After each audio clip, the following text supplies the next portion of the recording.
Matter. Anything that has mass and occupies space is called matter. States of matter. There are 3 states of matter: solid, liquid, and gas. Let's recall their properties.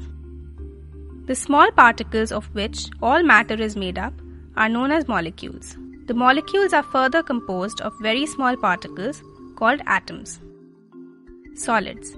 The molecules are packed very close to each other. They have a fixed shape and size. Solids differ greatly in their nature. Solids like stones and diamonds are very hard. Solids like cloth and paper are very soft. Liquids. The molecules in liquids are not so closely packed as in solids and are free to move. That is why liquids do not have a fixed shape and they take the shape of their container. They can flow easily. Gases. Gases do not have a fixed shape.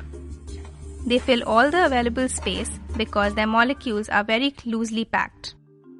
Interchange of states. The 3 states of matter are interchangeable in some substances. The change of state of matter occurs because of temperature changes. When a solid is heated or its temperature is increased, it changes into its liquid form. This process is called melting.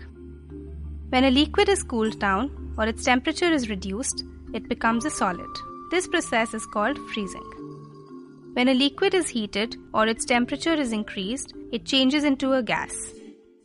This process is called evaporation if the heating is slow, and it is called boiling if the heating is fast.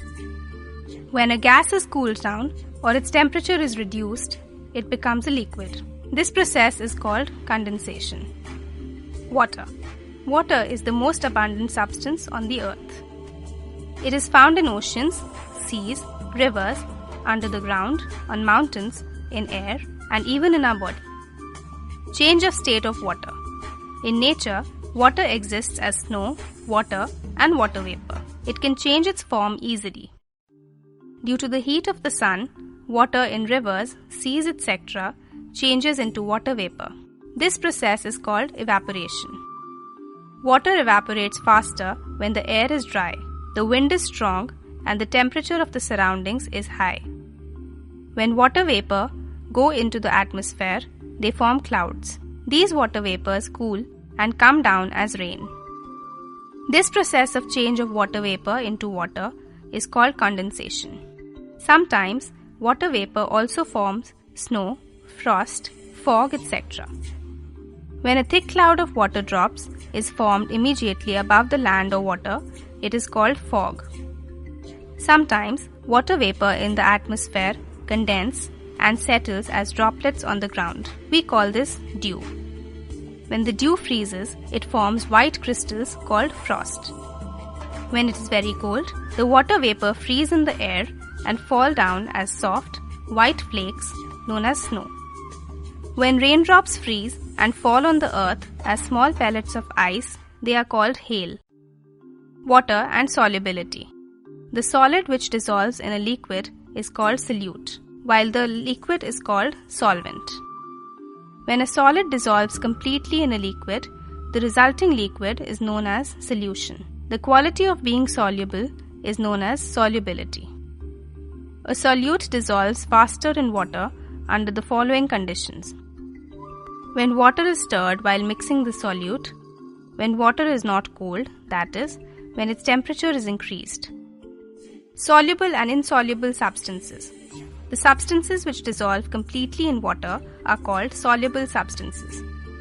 Substances like sugar and salt are soluble in water. The substances which do not dissolve in water at all are called insoluble substances. For example, sand, stone, chalk powder, etc. are insoluble in water. Purifying water. Water should be purified before we use it for drinking and cooking. We can purify water at home in the following ways. We can remove the insoluble impurities present in the water by sedimentation and decantation. We can also remove the insoluble impurities from water by filtering it through either a filter paper or a very fine muslin cloth. The best and safest method of water purifications is boiling for at least 10 to 15 minutes, to kill all the germs present in it. Germs present in water can also be killed by using chemicals like chlorine.